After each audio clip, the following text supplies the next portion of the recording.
Thank you. I'm supposed to talk to you tonight about a Christian view of art and music, and we won't be talking about church music much tonight. But what we will talk about will lay a foundation for what we'll look at in the way of church music and Christian music tomorrow. But tonight it's going to be a little bit more philosophical. And what we'll want to talk about is God's purpose in creating man, our purpose in this world, which we'll see is an artistic one, and how that relates to the task of the arts in general and of music in particular in an introductory kind of a way. I've also been asked to teach you some of the kinds of songs that you don't already know. And so when this is over, those of you that can stay around, we'll learn one of the great hymns of the ancient church. And tomorrow morning we'll learn one of the hymns of the medieval church. And tomorrow night we'll learn a couple of songs from the Reformation period, so that you can at least once in your life have sung a little ancient music, a little medieval music, a little music that's a little bit older than what we usually do sing. The first thing I'd like for us to turn our attention to is in Genesis chapters 1 and 2. These are the passages that explain to us God's design in creating man in the first place. And if you look in Genesis chapter 2, verse 8, the first thing we want to talk about just for a few minutes is the design of the world that God made. Because this world is where we live. And what is this world like according to the Bible? If you look at chapter 2 of Genesis, verse 8, it says, "The Lord God planted a garden toward the east in Eden, and there He placed the man whom He had formed." God planted a garden toward the east in Eden, and there He planted the man whom He had formed. Now think about that geographically. What do you learn from that passage? There's a land of Eden, and what's in the middle of that land? Or in it anyway, someplace. A garden in Eden. Alright? Now, if we read on, just looking, starting in verse 10, a river flowed out of Eden to water the garden. From there it divided and became 4 rivers that flow out of the 4 corners of the earth, by the way. The name of the first is Pishon. It flows around the whole land of Havilah, where there is gold.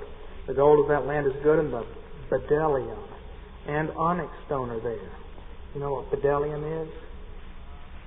Neither does anybody else. That's just a Hebrew word there, and no one knows what it is. The bdellium and onyx stone are there. And the name of the second river is Gihon, and it flows around the whole land of Cush, which is sometimes translated Ethiopia. And the name of the third river is Tigris. It flows east of Assyria, and the fourth river is the Euphrates. So, the question is the land of Eden the only land in the entire world, or are there other lands in this pre-flood world? Now, this all got washed away in the flood, but back before the flood, was there more than one land? Yes. Okay? So now we can make a little diagram of the world. And we'll use squares because in the Bible, whenever God makes a symbolic environment like the tabernacle or the temple or the ark, and He gives the specific dimensions like the Ark of Noah, it always comes out in squares. So symbolically, we diagram the world in squares. If this is the world, then in the middle of the world is the land of Eden. And in the land of Eden, on the east side, is the Garden of Eden. We have 3 different environments in the world. Now, which of these environments is at the center of the world, the way the Bible puts it? Where was man, Adam and Eve, put in the first place on the 6th day? Was he put out in the world somewhere, in the land of Eden, or in the Garden of Eden? He was put in the Garden of Eden. So he started his life in the garden. Now let's take a bigger picture, a bigger look at this garden. I want to say another couple of things about it. It says in verse 9, the verse we skipped, "Out of the ground the Lord God caused to grow every tree that's pleasing to the sight and good for food." So when Eve saw that the tree of knowledge was pleasing to the sight and good for food, was she right? Yeah. They were all pleasing to the sight and good for food. In other words, they were beautiful. Beauty was important as part of the design. The tree of life was also in the middle of the garden, and the tree of the knowledge of good and evil. So in the middle of this garden were two trees in the center. So we've got another center here. Let me ask you something. If this garden where man was put is the garden where God came to meet with Adam and Eve? Yes. After they sinned, but if they hadn't sinned, that's still where God was going to come and meet with them. So this is a holy place. A place where God meets with man. If that's a holy place, how about this central area here where these two trees are? Is that an even holier place? Thinking the way the Old Testament thinks? Yeah. Is there any way to make this holier place even holier? All we've got is two trees. What's the holiest thing of all? God Himself. So what if God Himself came and parked His chariot right here at these two trees to talk to Adam and Eve? Would this become the Holy of Holies? Now, I've gone through this to give you a little feel for biblical architecture. We're not going to do much with that this weekend. The main thing we want to talk about is these three environments. But I want you to have some idea of the sanctuary. I don't know if this is working or not there. Maybe now you can read it. The sanctuary is a place where God meets with man. Now there's one other question that we need to ask, and the answers to it are in Genesis chapter 1. What day of the week did God make Adam and Eve? The sixth day. And what was the next day? The seventh. Is that the Sabbath day? When God rested. So the first full day that man had was what? The seventh day. So what do these things tell you about human life? Now, let's draw some practical applications. Does man start at the periphery of the world, or does man's life start at the center of the world? At the center. Do we start our lives with work and then come to rest? Or do we start in rest with God and then move out into work? We start with rest in God. Now, if you're Presbyterians, you know theology. Which comes first? Justification or sanctification? Rest with God or good work? Rest with God. And that's the way it was in the beginning as well. We start at the center of the world. We start in the presence of God. And then we move out. So let's go back to this original diagram here. Here's the sanctuary and the land and the world. Where do we start? Where does life start? It starts in the sanctuary, but does it end there? See, after the seventh day,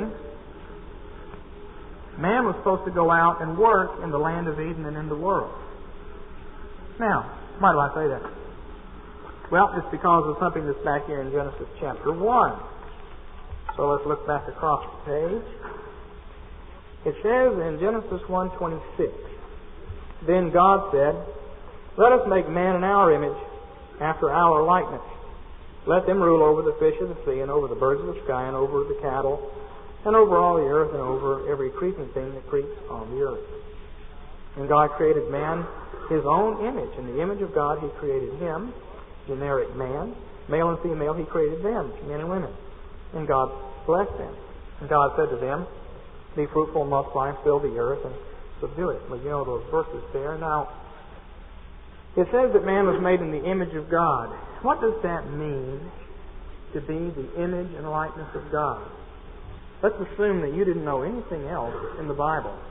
This is all the Bible you have at this part right here. You're reading it for the first time. So, if man is made in the image of God, what do we know about God? Just as much. What did God do? Well, He created the heavens and the earth. But the earth that He originally made was absolutely shapeless. It was like raw clay. And God is the potter, and the world is the clay. Now, what does God do with this lump of raw material? It's not chaotic, it's not bad, it's just unformed. God works with it. How many days does God work with the world? 6 days, and then you rest on the 7th. Man is made as the image of God. How many days does man work? 6 and rest 1. What did God do? He took this raw, formless, empty, and dark material, and He changed it. The world had 3 problems. It was dark, it was empty, and it was shapeless. God said, "Let there be light." There was light. God looked at the light and saw it was good. Passed judgment on it. God called the light day, gave it a name, called the darkness night. Then the earth was shapeless. So God started forming it. And He said, "Let there be a firmament in the midst of the waters to separate the waters from the waters." And God made the firmament to separate the waters above the firmament from the waters that were below the firmament. And then God said, "Let the waters of the heavens be gathered into one place, and let the dry land appear." So God gives shape and form to this world. So He puts light in the world. He gives shape and form to the world. And the third thing God does is He fills the world. Let there be lights in the firmament of heaven to give light, and let the waters teem with swarms of living creatures, and let the earth bring forth living creatures and cattle and creep, and all the other things that are listed there, okay? So He fills the world. Now that's what God does. He works with the world. Now, after God finishes doing this thing, every day it says God looked at it and saw that it was what? Was it better than the way it was before? Now wait a minute. If God is good and God is perfect, how can it be better at the end of the day than it was at the beginning of the day? How can God say at the end of the week that He beheld all that He had done, and behold, it was very good? Does that mean it hadn't been very good before? It was only kind of good? How does this work? If God is good and He made the world good to start with, how can it get better? I don't know. But it does. The world grows from glory to glory. It originally was glorious. But when God works with the world, it gets even more glorious as a result of God's work. We're talking about the arts, folks, so we've got to get this in place because God is the great artist. And how God works is how we, the image of God, work. So God reaches into this world and He works with it, and He takes it from glory to glory, and every day it gets better. And then God takes a rest.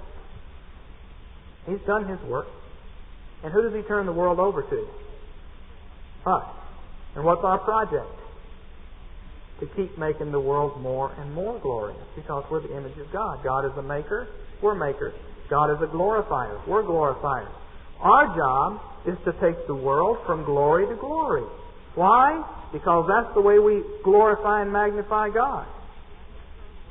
The world reveals the glory of God. And as we bring the world from glory to glory, we're revealing God's glory more and more. That's what we were supposed to do. Now that's not what Adam and Eve decided to do, as you know. They decided to do something else. Now let's look back at Genesis chapter 2 and verse 15. And we'll see that God indeed told Adam on the 6th day that this is what he was supposed to do. It says, verse 15, "Then the Lord God took the man and put him into the Garden of Eden to dress it and to keep it." Okay. The word keep is the word guard. To guard it. He had to guard the garden. And to dress it is to glorify it or beautify it. Now, was Eve inside this garden? So was he supposed to guard Eve? Yes. Did he? No. See? He didn't guard anything. He failed. Was he supposed to dress and beautify Eve?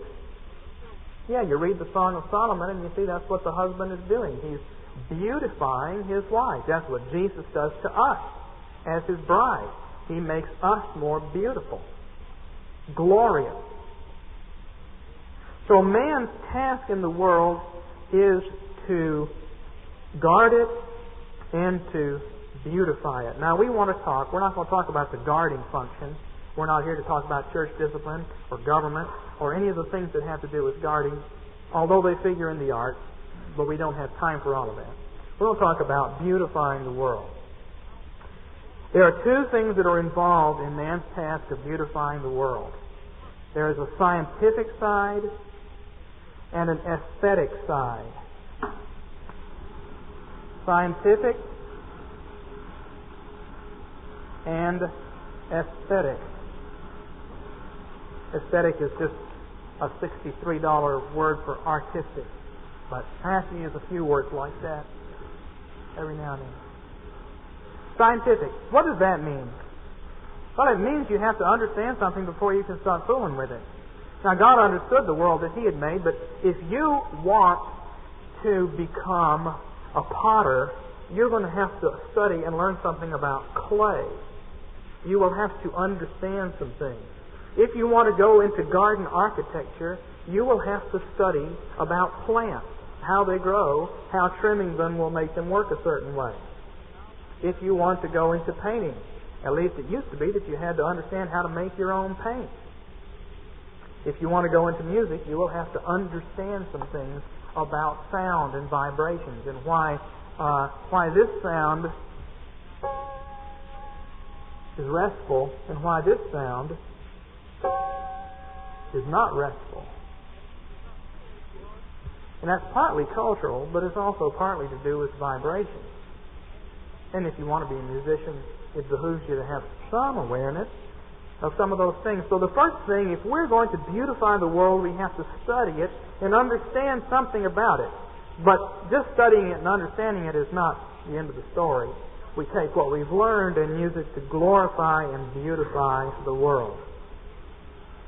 Now, I hope that I have established with you that man is put in this world, men and women, with a basic task of the human race, and to a lesser degree, each of us as individuals, to glorify and beautify God's world.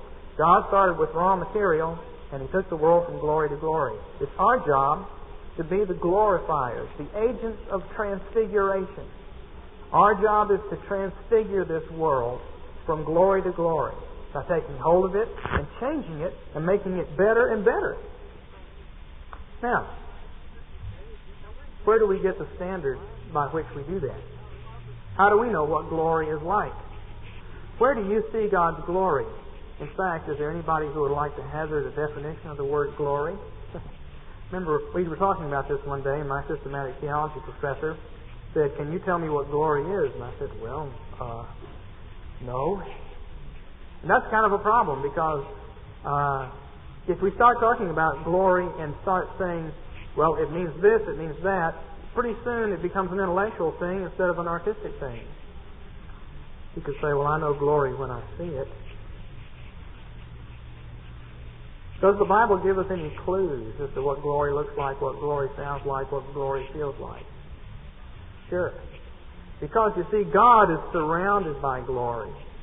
In fact, the Bible calls this a cloud of glory, or a glory cloud. And in the Bible, over and over again, people get to see this glory cloud.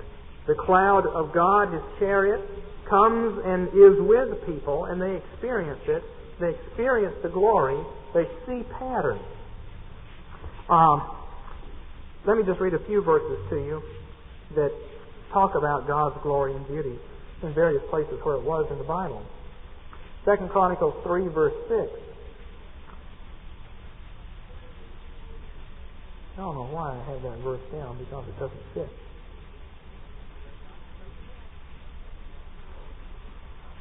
Well, I tell you what. Let's just go back to Genesis 1.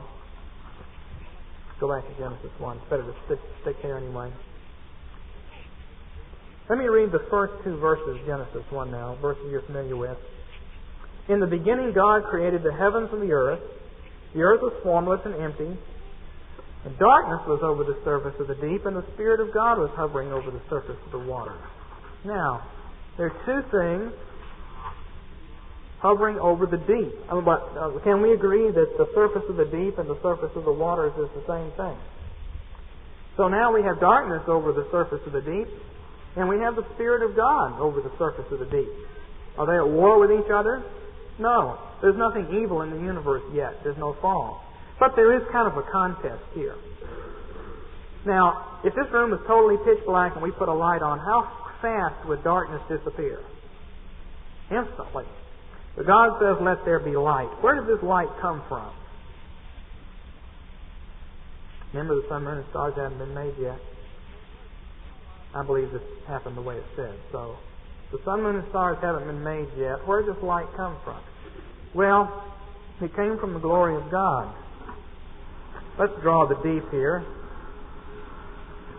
And what happened at this point was the Spirit of God began to shine forth the light of God that we think of as glory. And that's what made light over the deep. Now, let me read on.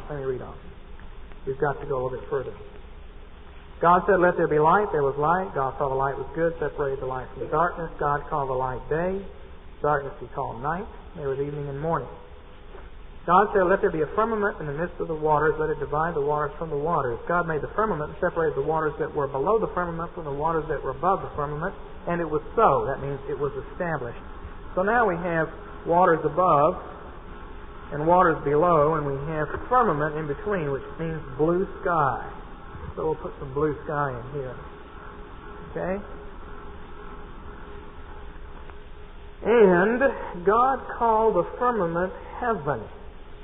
Now look back at Genesis 1 verse 1. In the beginning God created the heaven and the earth. So we already have a heaven. The heavens is way up here. And now we have a heaven that's down here, visible to our eyes. Another heaven. Now the reason for this is that heaven is made first in Genesis 1 verse 1 because heaven is the blueprint for the earth. The difference between heaven and earth is that heaven doesn't undergo this kind of development that we were talking about on the earth. Angels don't get born. Angels don't grow from infancy to maturity. Angels are created a host, but not a race. We are a race and a host, as theologians say. The heavens are the blueprint for the earth. And that's where you get the pattern for what the world is supposed to be like. It says that Moses went up on the mountain and he saw the pattern, and then he brings the pattern back down. Now, how this works is like this. You can go back. There's a pattern up here. Thy will be done on earth as it is in heaven. And that pattern comes into the world when the glory of God comes into the world. And then it becomes visible to us in the world, in the firmament heaven. And now, we've got the earth down here, and it's going to be somebody's job to take this pattern and reproduce it on the earth. Now, that's not the job of cows, pigs, dogs, wolves, or sheep. And it's not the job of angels. It's our job. It's man's job to hear God's Word, to see God's pattern in heaven, and then to work in the world so that God's will is done on earth as it is in heaven. Now, in order to do that, you've got to see something about the heavenly pattern. Now, primarily, the heavenly pattern is the law of God and the standards of God that are given here. But there are also places in the Bible where God's glory becomes manifest.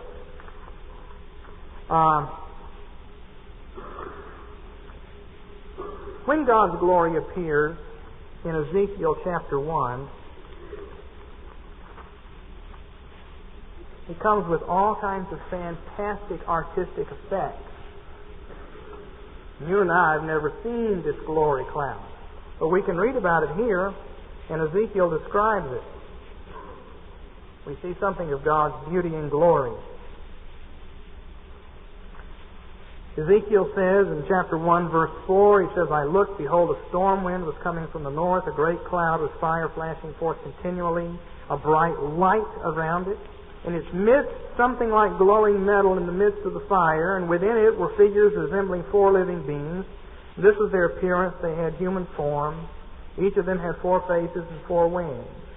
Their legs were straight, their feet were like a calf's hoof, and they gleamed like burnished bronze. Under their wings, on their 4 sides, were human hands. As for the wings, faces and the wings of the 4 of them, their wings touched one another. Their faces did not turn when they moved. Each went straight forward. Getting confused? As for the form of their faces, each had the face of a man. All four had the face of a lion on the right side, the face of a bull on the left, and all four had the face of an eagle. Their faces and their wings were spread out above.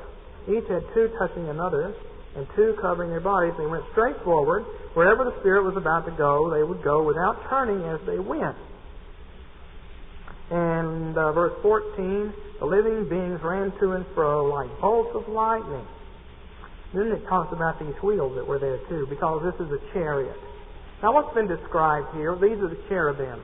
They're called that later on. Each cherub has four wings. Two are covering his body. And two are stretched out like this, forming the four corners of this chariot. So there's two cherubim here, and then opposite them is two cherubim here with their wings touching. How do these cherubim move? Do they move in curved motions through the sky? No, they only move in straight lines. They never turn. Like this. Only at right angles. That's what it says. Right angles are angelic movements. Now this is real interesting. Because when God makes the tabernacle and the temple and gives the directions for the New Jerusalem and everything, it's all full of right angles. Because angels have circumscribed it. Have you ever been in a liturgical type church, Episcopal or Lutheran or something, and watched how the minister walks around the front? He walks at right angles. Always executes military type movements like this, you know. And he stands in front of the people and then he steps back and he executes these right angles. Why? Because they're angelic movements. I'm not saying you have to do that. I'm just explaining where that comes from. Okay? Angelic movements are pictured here as artistic, dance-like, carefully worked out, prescribed, done according to a form in an exalted way, not just slobbed out. Okay, now there's a little bit more here. It says in verse 22, over the heads of the living beings there was something like a firmament, like the awesome gleam of crystal extended over their heads. And under the expanse firmament their wings were stretched out straight one toward the other. Each one also had two wings covering his body on the one side and on the other. I also heard the sound of the wings, like the sound of abundant waters as they went, like the voice of the Almighty, a sound of tumult like the sound of an army camp. That's because this is the heavenly host of angels, and that's why they sound this way. Whenever they stood still, they dropped their wings. Then he goes on in verse 26, and he says, now above the firmament that was over their heads, there was something resembling a throne, like lapis lazuli. I never can remember how to pronounce that. Forgive me if it was wrong. Lapis lazuli, blue stone like blue of the sky, in appearance. And on that which resembled a throne high up was the figure of the appearance of a man. And then it goes on and it says the appearance of his loins and upwards was something like glowing metal that looked like fire all around within it. And from the appearance of his loins and downward I saw something like fire, and there was radiance around him, as the appearance of the rainbow in the clouds on a rainy day, so was the appearance of the surrounding radiance. Such was the appearance of the likeness of the glory of the Lord. Now there are a couple of things here that I want us to think about. What was the light? White light. You know that white light includes all the other colors of light. So when God appears, all the colors are there. All the light is there. And it just comes out as total light. All the colors are there, and as Ezekiel begins to see into it, he sees all the colors of the rainbow in there. But his initial impression was just white light because the colors hadn't been separated out for him. You know that if you take all the colors and put them together in light, it becomes white. And that's what he sees. All color, all beauty shines out from God. And it's only as Ezekiel gets close, or it gets close to him, that he begins to see separate colors involved. Now the same thing is true of the sound. What he hears is a white sound, the sound of water, the sound of an army camp. This tremendous roar of sound that includes all the pitches from high to low, all kinds of timbres, all kinds of rhythms, this tremendous fluttering sound of wings, the sound of all the music in the world being played at the same time, creating just a tremendous white sound. And it's only as he would get close that his ear might begin to sort out different musics going on. So in God is all music, in God is all beauty. But these things are shined forth into the world, and we hear parts of them, and we begin to get parts of them that we work with in the world. Now, I've said all this just to give you something to hang on to visually. And I'll give you one more little diagram here. Something to hang on to visually to understand man's artistic task of working with the world. The Garden of Eden was on a mountain. How do we know that? Because rivers flow downhill, and 4 rivers flowed out of it. It was on a mountain, same as Mount Sinai, same as the Mount of Transfiguration, where the Sermon on the Mount was preached. God meets with men on mountaintops. I'm sure you've all had mountaintop experiences. That expression comes into our language from the Bible. Abraham took Isaac up on a mountain. The temple was built on a mountain.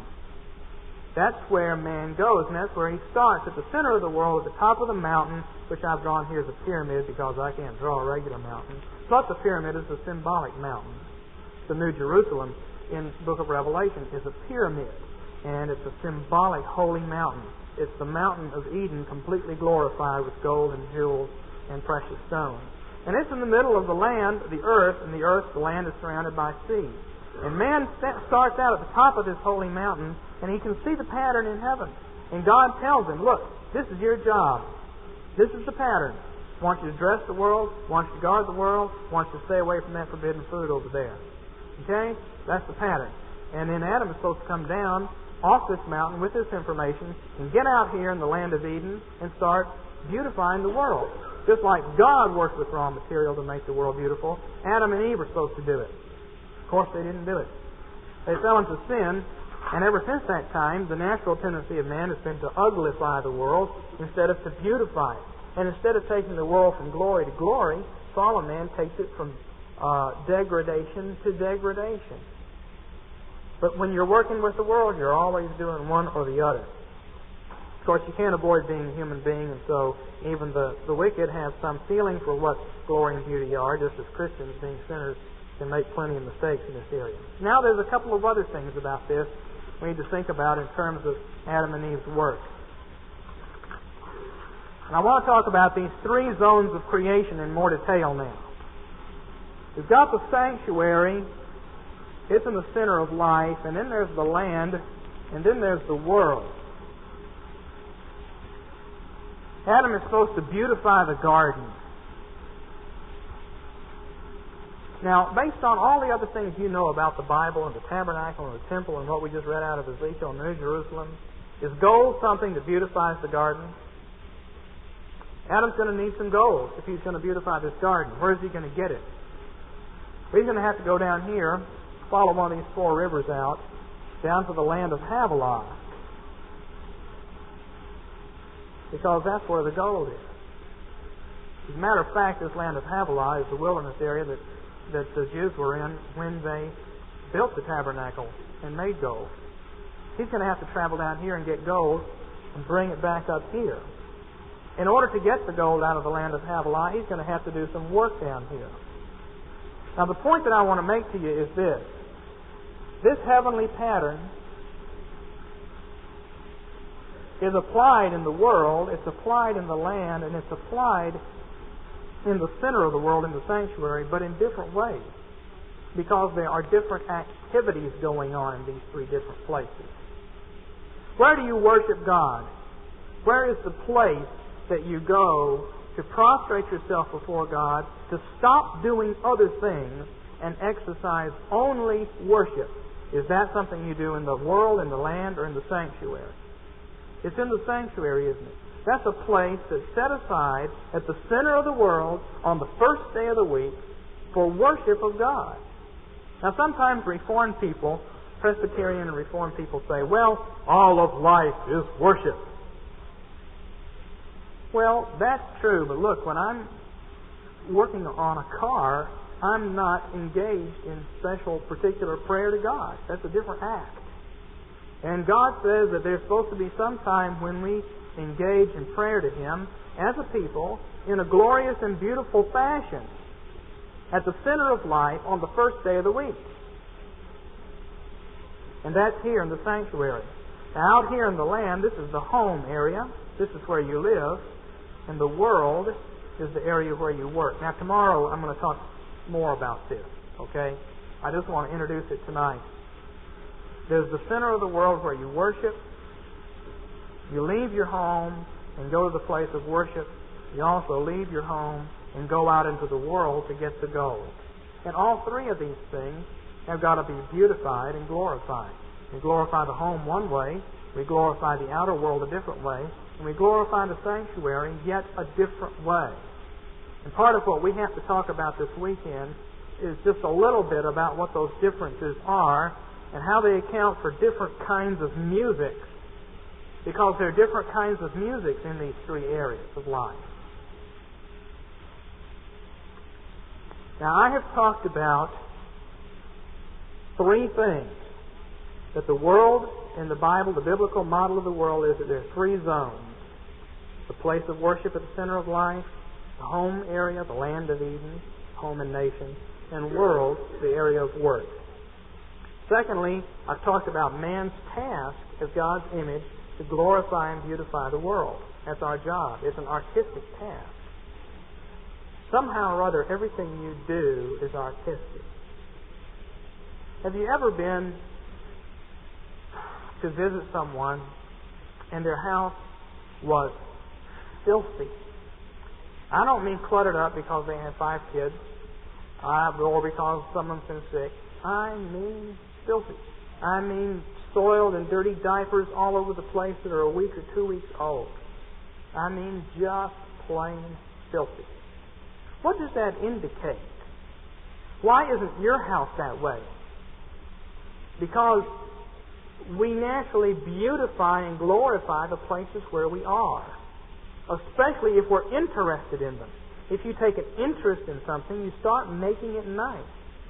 And so, you get married and you set up housekeeping and you come home and your wife says, I want some new curtains. I want this. I want that. Why? Because she lives there all day long and she's thinking up ways to make the house more and more beautiful. That's natural. And you in your workplace will tend to want to make it nice. And you're always amazed when you run into people who either don't care or who like to make things uglier. To go to New York City and see what they do to the subway. People who want to make nice things ugly. Okay? That's kind of a surprise to us. It's been a surprise to me as a pastor to call on people and see some that, they generally, people who live really filthy lives are trouble in the church too. Those who've been pastors will grin. But there's truth to that. If you love something, you make it beautiful. It's natural to us. We're just wanting to become a little bit self-conscious about that because we're the image of God. You can't escape it. You're always going to work with the world. When you go to your closet and pull clothes out to put them on, you are working with the world. And you're putting on clothes to make you look good. Now, you may be wrong. They may not make you look very good. But you're trying to look good, or else just trying to look okay.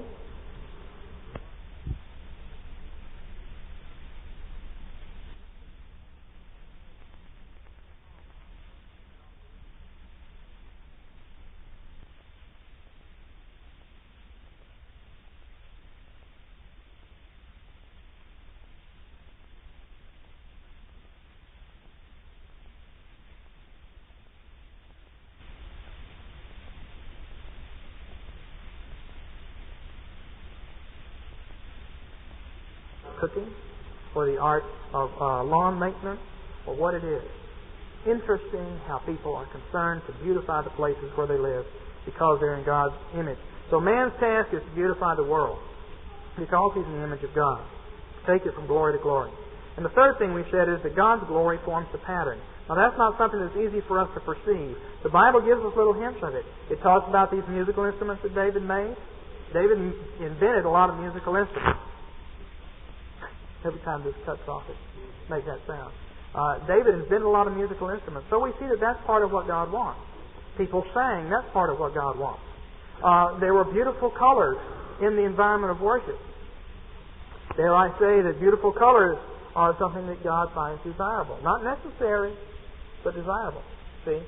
David had this whole orchestra of instruments in there. Earlier in history, they didn't have all those instruments. So you can have all those instruments or not have all those instruments. You can have an orchestra in here or not have an orchestra. There were a lot of colors in some of the environments that were made, but not in others. You can have it either way, but you can have it. See? God glorifies His world, and there are things that we could look at in the Bible to see the premium that God puts on gold. You know why gold is considered valuable everywhere in the world, wherever you go? Because God wrote it on the heart of man to like gold. And you can kick against that all day long, but people always like gold. Left to themselves, the aggregate of people will tend to like gold. There are a lot of things much rarer than gold in this world. All the rare earth elements, for instance. But they're not considered to have the value gold has. Because God made us that way. And the Bible can key us back into that if we wanted to spend about 2 months looking at it all. But we won't.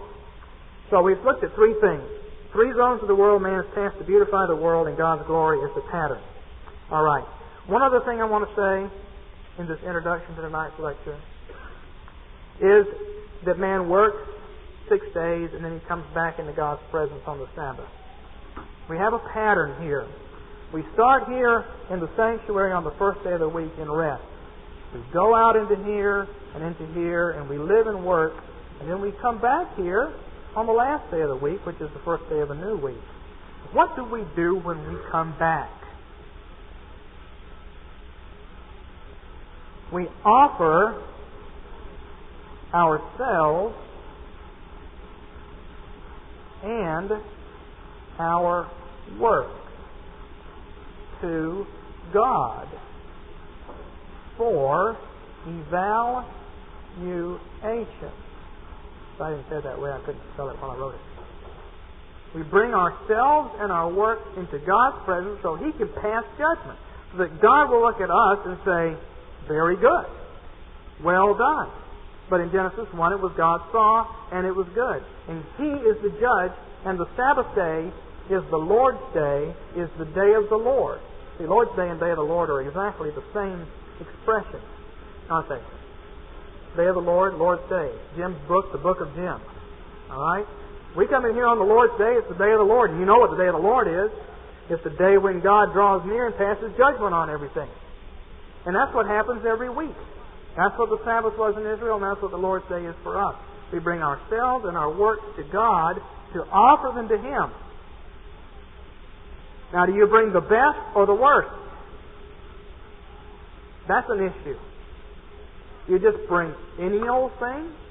Or do you put some effort and mind in it so that what you bring before God's throne in yourself and in your work is something that you've thought about? Okay, men, if you decide you want to buy a dress for your wife, does your wife like red or not? Okay, better know. We won't ask anyone. But you need to know what she wants so that when you give her something, it's what she wants. Now, when we come to God, we need to give Him what He wants. If we love Him, we seek to please Him. Okay? That's what goes on in worship. And that's a rhythm to life. It starts in the garden. It starts when we're saved and God gives us rest and then sends us out to do work. Then we come back into rest and He judges our work. We're saved apart from work. Right? But on the last judgment, God is going to look at our work too, isn't He? So we're saved apart from work. We do works, and on the last judgment, God looks at us and our work. We're secure, our works get checked out. That's a pattern to life. That's a rhythm of life. And you know what happens every week as you do this? You come in and you bring the best you have for God. And if it's something that you drew and you've never drawn anything before, it won't look very good. But it's the best you have. God's real pleased with it. He says, good job. Then you go out and you spend the next week drawing and you bring your best drawing from that week before to God, and He says, real good. Because you don't expect a novice to do as well as a master or a child to do as well as an adult. So that as the years go by, is the world going from glory to glory? Are we maturing? What we offer to God gets better and better? See, that's how history moves. We bring the fruits of our labors to the sanctuary. Now, That's biblical worldview stuff. The world model, the Sabbath pattern, as we work with the world, bring things to God for Him to evaluate, and then go out and work some more and bring it back, and the world goes from glory to glory. It's the way it's supposed to be. Because of sin, that's not often the way it is. And because we're confused as Christians, that's often not the way it is. Now, I have to change gears here and give you a second lecture. So that was lecture number 1. It's over. Now we're going to talk, and this won't take as long, about art and music in particular. Art and music in particular. We've talked about biblical worldview, and I've tried to give you a vision for it at least. Now let's talk about art and music in particular. And there are 3 things I want to talk about here. The first is how art relates to life. The second is what Francis Schaeffer calls the major and minor themes in art. And the third is the relationship of music to speech. That's something that we'll talk about more as the weekend goes on, but I want to introduce it tonight. So we'll move into worship music tomorrow. So first of all, the relationship of art to life. Art abstracts from life in order to enhance our understanding and appreciation of life. I hope you wrote that down, because I'm not going to say it again. I'll say it again. Art abstracts from life in order to enhance our understanding of life and our appreciation of life. Now, what do I mean by that? Well, why don't we write a book? Why don't we write a story? A Day in the Life of Jeff Myers. And we will put in this every single thing that happened to Pastor Myers from the time he gets up in the morning until he goes to bed at night. Every single thing. You think it'd be very interesting to read? Maybe you do. But for the most part, it wouldn't be. Have you ever read a piece of literature that was like that? That described every single thing that goes on? No. We abstract from life certain things that are important, and we highlight them. Crises in the life of Pastor Myers. Wild Parishioners I Have Known by Pastor Myers. And other famous books, you see, that he'll someday write based on his experiences here. I'm only kidding. Let's take an example of great literature. Are you familiar with the play of Hamlet by Shakespeare? What is Hamlet about? It's about something, isn't it? It's not about Hamlet and all the things that ever happened to him. It's about vengeance. Hamlet's father's dead. Hamlet strongly suspects that his uncle killed his father and now has married his mother. Hamlet's very unhappy about this, as you can imagine. And then, one night, the ghost of Hamlet's father appears to him. Says, I want you to kill my brother, kill your uncle. He killed me. You take vengeance. Now, Hamlet knows that he ought not to listen to this. In fact, he says in a soliloquy, the spirit that I have seen may be the devil, because the devil has power to assume a pleasing shape. Yea, and perhaps out of my weakness and my melancholy abuses me in order to damn me. Well, is it the ghost of Hamlet's father, or is it a demon? It's a demon. Hamlet's father never appears to him in the play. It's the devil masquerading as Hamlet's father, who seduces him to take vengeance into his hand, because Shakespeare knows, even though he didn't go to church, he lived in the Christian culture, he knows that vengeance is mine, saith the Lord. And what happens at the end of Hamlet? His girlfriend's dead, all his friends are dead, Hamlet's dead, everybody's dead. Totally destructive, because he took vengeance into his own hand, because the devil led him into it. Now, see, that's what great literature and art does. It isolates certain things that really do happen in life. It highlights them. It colors them. It says, take a look at them. You want to take vengeance? Remember Hamlet. Think about it. That's what art does. That's what music does. Music isolates from life in order to enhance our understanding of the world and our appreciation of the world. Understanding of the world. The arts help us to understand the world. Okay?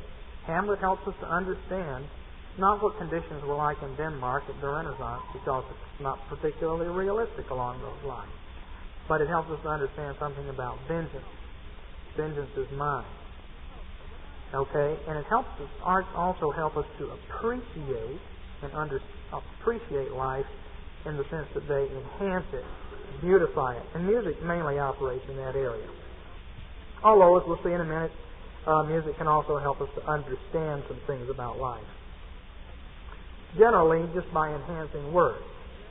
Okay, that's the first thing I want to say in this second lecture, this second brief lecture. That art abstracts from life to help us understand and appreciate life. And we'll have to keep that in mind when we think about music and when we listen to music. The second thing is, and I borrowed this from Francis Schaeffer. Francis Schaeffer says that all art, including Christian art, has a major and a minor theme.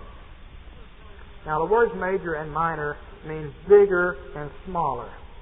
But Schaeffer is using them the way people commonly use them, to mean happy and sad. Now, as an amateur musician, I can tell you that's not what major and minor mean in music. Major means that the third has two whole steps in it, and the minor third has a step and a half. But that's not the way people commonly use these terms. They think of major as happy and minor as sad. Well, what do you think he means by the minor theme in art? Well, he means death, ugliness, sin, and Christian art deals with that.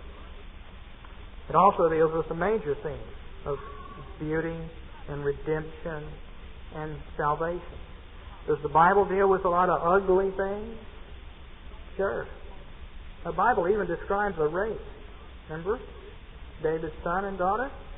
There's a lot of ugly things dealt with in this literature here.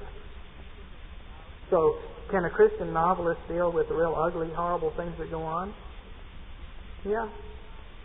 Can a Christian musician write ugly music in order to make a point? Yeah. Now, maybe that music doesn't belong in church. Because we're working with the world, we're seeking to understand that. We're working with our home, and we're seeking to understand that. We're working with worship, and we're seeking to beautify and glorify that. So there's different music for different occasions, and we'll talk about that some more tomorrow. But I just want to explain to you that it's not necessary that music has to be pretty, or that art has to be pretty, or that literature has to deal only with nice subjects in order to be Christian. The Bible doesn't set that example. That's not the pattern that we got from the mountain. The pattern we got from the mountain deals with the minor theme as well as the major theme. But which is more important? Which needs to predominate over the course of an artistic experience? Well, the major theme. Okay. Finally, just in order to get us a little bit into music proper and to listen to a couple of things, I want to talk about the relationship between music and words or context. And this is only an introduction to some stuff we'll talk about more tomorrow. Music, speech, and context. We can distinguish between two functions that music performs in life. One is environmental, what we think of as background music. Now, there's more to background music than just music. But music performs an environmental function. For instance, it may accompany dancing. Okay? But this is music without words. Then there's music that has words attached to it. Music that enhances and glorifies words. For instance, hymns. We have words, we glorify and enhance those words by adding music to it. Music performs both functions. It creates moods in an environmental sense. Maybe it establishes a beat for us to march to, or to dance to, or just an ambiance in a restaurant. It's environmental. You go to a slow food restaurant, and there's an early Haydn string quartet in the background as you slowly eat your slow food. But then you go to a fast food restaurant, and they have the AM radio on, and bright colors everywhere to speed you up so that you'll get out and make room for somebody else to come and eat some fast food as rapidly as possible. Okay? So music performs that environmental function. And it's legitimate. That's legitimate in church, too. to have the environmental form of music, an organ prelude, an offertory, postlude, or if you have your whole Levitical orchestra in here, or whatever you're doing to set moods, that's okay. Doesn't have to always have words. But for the most part, we think about music as having words. And I want to talk about 4 ways in which music relates to words. Well, 5 ways, actually. 5 ways that music relates to words. Okay? And the first is this. Our language patterns influence the way our music sounds. Our language patterns influence the way our music sounds. Part of the reason that French music, French folk music, doesn't sound like German folk music is that the French language doesn't sound like German language. Now, if you'll listen to my voice, you'll hear that it's going up and down, and that the whole time I've been talking to you, I've really been singing. But you didn't realize it because I didn't put quite as much effort into it as if I were singing. So, you weren't aware that my voice was going up and down. But you see, when we talk, our voice has patterns to it. Patterns to it. And there's a musical quality to our speech. And German doesn't have that same musical quality. Russian doesn't have that same musical quality.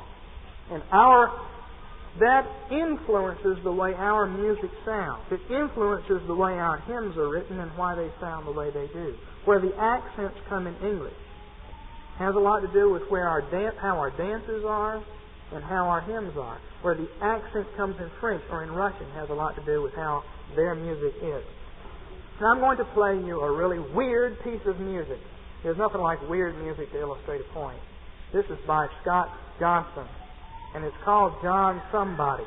And what you're going to hear is a sentence. And you'll hear that sentence used over and over again, and then he will take the musical qualities of that sentence and he'll turn it into music as you listen. Now, this isn't going to sound like anything you've ever heard before unless you're a professional musician.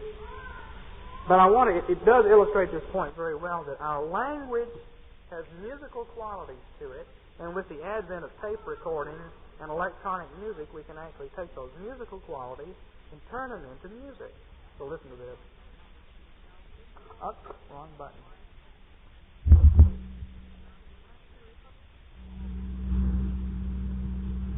You know who's in New York? Remember that guy, John somebody? Remember that guy, John somebody?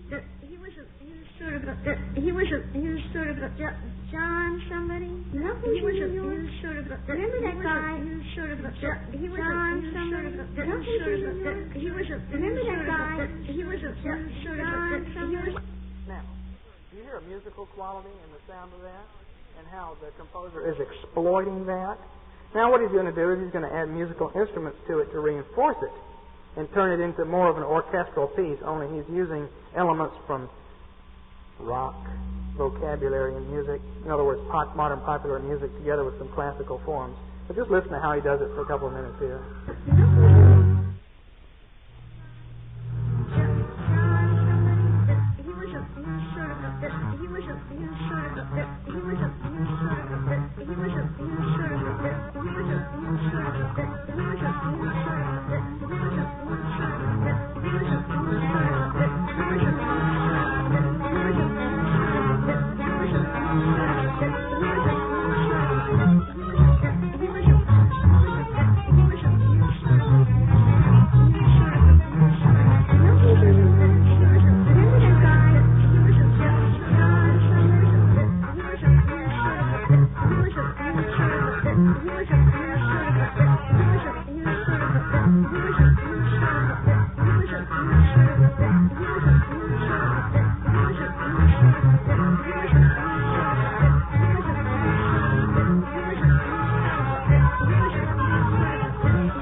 Does it sound strange and weird?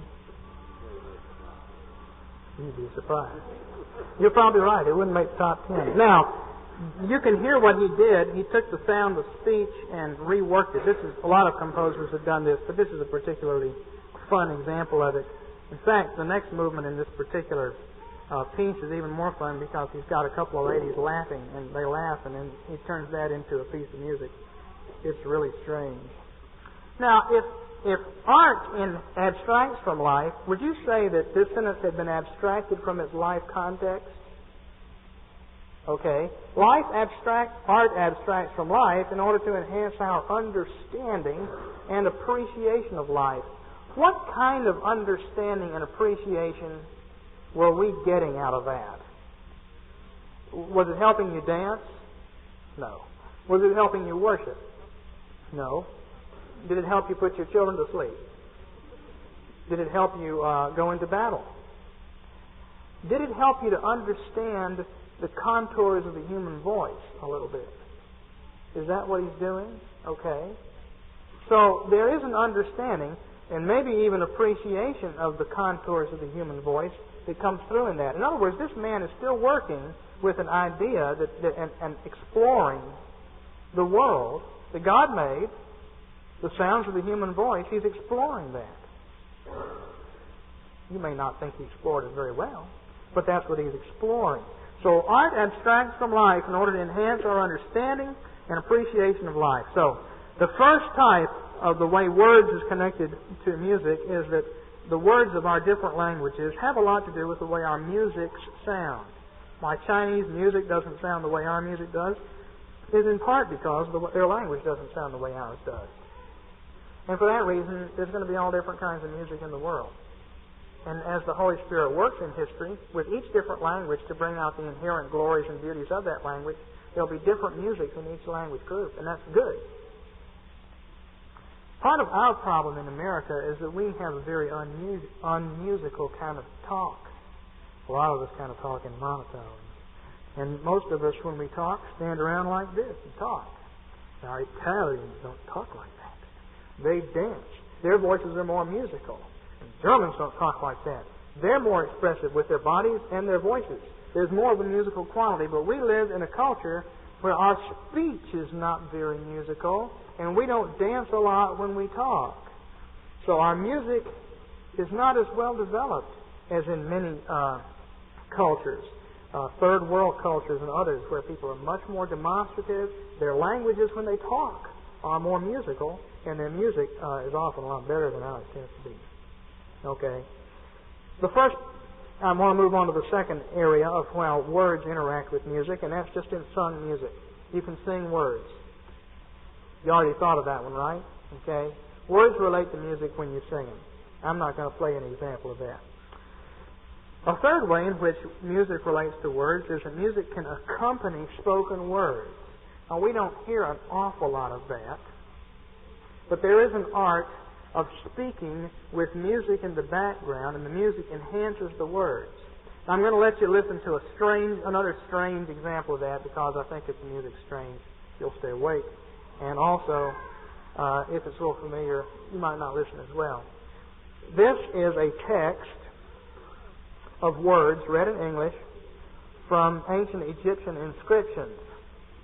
And it's about when one of the gods defeated one of the other gods. Okay? So it doesn't have anything to do with us, except that we're just interested, because as Christians, this is our world, and we can be interested in anything we want. So tonight we'll be interested in this. The music is by Philip Glass, and it is from his theater piece, Akhenaton. It's toward the end. And what you'll hear is a pattern of music, very repetitious, that serves as a kind of a halo around the text that's being read. And you just have to ask, does this music help to enhance our understanding and appreciation of this text? You won't agree with it, but I think you'll find that it's interesting and has... why did I say that? It's interesting. Beyond that, it's an example of minimalist music.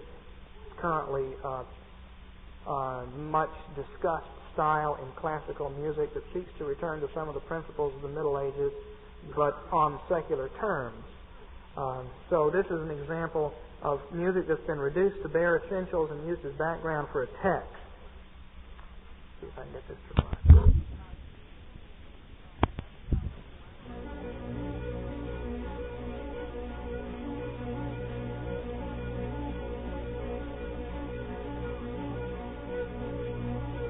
The Son of him who knew thee not has set, O Amen, but as for him who knows thee, he shines. The temple of him who assailed thee is in darkness, while the whole earth is in sunlight. Whoso puts thee in his heart, O Amen, lo, his Son hath risen. The new ruler, performing benefactions for his father Amen and all the gods, has made what is ruined to endure as a monument to the ages of eternity. And he has expelled the great criminal, and justice was established. He surpassed what had been done previously.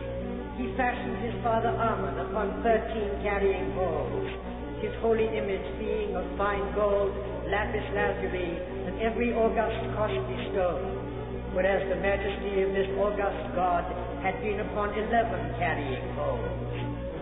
All the property of the temple has been doubled and tripled and quadrupled in silver, gold, lapis lazuli, every kind of august costly stone, royal linen, white linen, fine linen, olive oil, gum, fat, incense, myrrh, without limit to any good thing. His Majesty, life, prosperity, health, have built their barks upon the river of new cedar from the terraces. They make the river shine.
Because of the sound system. I don't think you could hear the words very well, could you?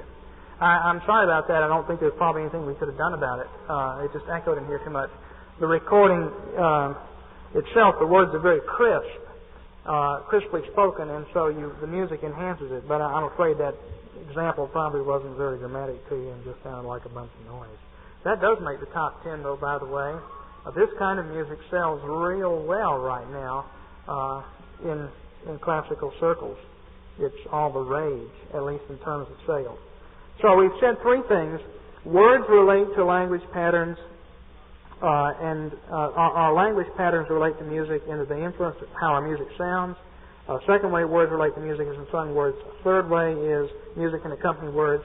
And a fourth way is what we call programmed music. Now, we're moving much more into art music, but that's what we're talking about tonight anyway. Programmed music. That's music that has a title, like Beethoven's Pastoral Symphony. And Beethoven describes in each movement what he's talking about. Okay? And so if you know the titles, then you know what to listen for. The problem is that music by itself doesn't communicate anything without words. If you took some bird sounds and really imitated them on a flute or a recorder or something, you might say, yeah, that's a bird. But other than that, descriptive music that has titles. If you didn't have the title, you wouldn't know what the music was about. It would just sound pretty or ugly or interesting or boring. Now, I'm going to prove that to you. I'm going to play you a piece that a couple people in here know, but most of you won't know. And when you listen to it, Ask yourself, what is this describing? This piece of music, which is for piano alone, has a title, and this is a description of something. It's designed to give you an impression of something. But I'm not going to tell you what it is. So you see if you just receive the impression from the music alone.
Now, if you know, you can't answer the question. What was that a description of? What was that an impression of? Can you tell? Yeah, I think everybody would have a different idea. That's a cathedral underwater. Don't think you would have guessed that. It's a piece called The Sunken Cathedral, or the middle section of it, by Debussy. All right? Now, you wouldn't have gotten that just by listening to it. You need words to go along with it. You need words to go along with it. If music is to communicate any kind of an idea, it has to have words to go along with it. Music can't communicate ideas by itself. Music is environmental. It enhances ideas. It enhances words, or it creates moods, but it doesn't communicate words or ideas by itself. You can listen to that all day long, and you're not going to hear a cathedral underwater. In fact, you probably would never even imagine. I mean, of all the things you could guess, would that be planets turning in space? How many of you would ever even have thought of guessing a cathedral underwater? Probably not. Okay?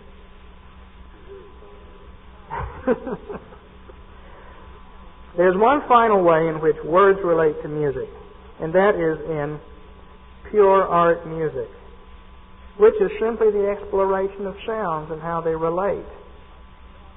You can reduce it to that. There's more to it than that. The exploration of sounds and how they relate in terms of certain principles of music that we'll look at tomorrow when we talk about how Christianity has changed our music.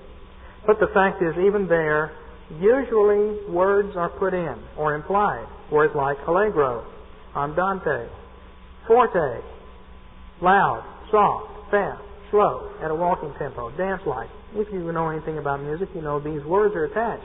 So it may just be Sonata in A-flat minor. That may be the title of it, and it might not be about birds or shoes or sealing wax. It may just be about notes, but there's still going to be words on there that say slow, fast, loud, soft, or else symbols on the page that mean the same thing. So in what we consider art music, very broadly speaking, music that's performed, even when there aren't any particular words associated with it, there's still, even if there are not other kinds of words associated with it, we put musical words with it. Music doesn't escape words. Now, I've gone through this relationship of words to music, because the relationship of words to glory, and the fact that music glorifies words, I believe is a reflection of the relationship between the Spirit and the Son in the Trinity. The second person of the Trinity is the Word of God, and the Holy Spirit comes to glorify the Son. That's His purpose, to glorify and call attention to the Son. He does that by gathering a bunch of people to be a glory cloud around the Son, by beautifying us who are the bride of the Son, us who are the daughter of God, daughter of Zion. And that's what the Spirit does.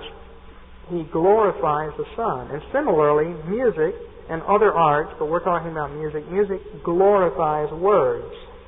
And there's a relationship between that ultimate theological fact and our experience.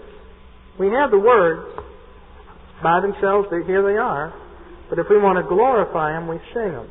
That's how you glorify words. You can also make an illuminated manuscript and make words look nice. Does anybody have a regular Bible, not a beat-up Bible like this? Yeah, that looks like a regular Bible. Okay. This has leather covers, gold along the edge. It's on special paper. You know of any other books like this? I guess maybe the Book of Mormon. Okay. This is a glorified and beautified book. The words are glorified and beautified in the construction of that book. But we also primarily, especially in worship, we glorify and beautify words by singing them. We'll talk about that more tomorrow. So the Spirit glorifies the Son. But the Spirit also operates by Himself. He proceeds from the Father and the Son, but He also proceeds from the Father. And so the Spirit creates this environment without words.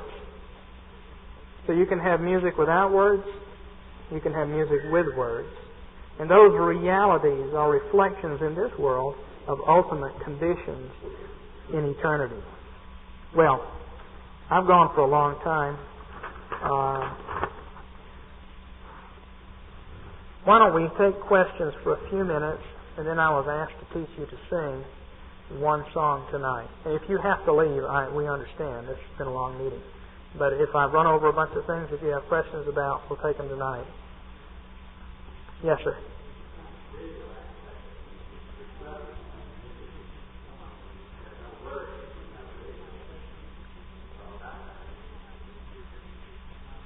You mean a picture that comes into your mind?